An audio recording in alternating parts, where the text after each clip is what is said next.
I love Daredevil. He is my favorite Marvel character right behind Hobie Brown. Now, whenever I say I like Daredevil, I feel the need to qualify that it's not that awful, awful movie from 2003. My love of the blind little goblin comes from the Netflix show. It's really good. It's been a pretty long time since I've watched it, and my memory is a bit hazy. But one specific scene always stands out to me. And forgive me if this gets a bit rambly. In Season 2, Episode 3, there's a short 3-minute scene where Daredevil and the Punisher argue about their ethics. Daredevil believes in forgiveness and mercy and redemption. And the Punisher just kills people to keep them from having the chance of harming anyone again. Seeing such dramatically opposed characters argue is fascinating, and I fully believe that Daredevil won that argument. Now, I'm not going to talk about how the Punisher makes a lot of arguments from intuition and dodges direct challenges to his ideas. I'm going to make the case for Daredevil from a different angle. Frank Castle led a pretty normal life before his descent into vigilantism. He had a wife and children, he was a veteran, and the murder of his wife and children by organized crime drove him to be a violent vigilante.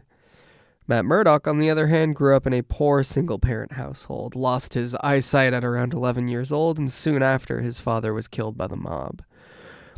Both of these are the kind of trauma that ruins a person's life.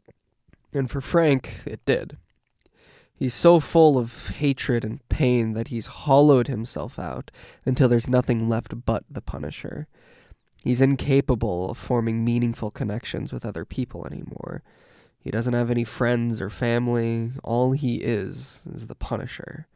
He's an empty shell, barely human. All because he couldn't let go of his anger. On the other hand, Matt Murdock pushed through school despite what happened to him. He graduated law school and started a private practice with his best friend. That best friend is extremely important. Matt is still able to form bonds with the people around him. He has several close friends, is highly esteemed by his colleagues. He's a bit of a womanizer, but he's still able to have romantic connections with someone. Despite his trauma and despite his vigilante persona, Matt still leads a fulfilling and meaningful life. He's a human, and as a human, you're able to point at flaws that he has, like being a womanizer, and tell him that that's a bad thing about him. The Punisher can't really do that. He's not human anymore. You can point at, oh, you kill people, but you're not really making a critique of something about him. You're making a critique of him, his entire being. Matt's ideology of forgiveness and redemption extends to himself. And because of that, he was able to let go and rise above the pain inflicted on him.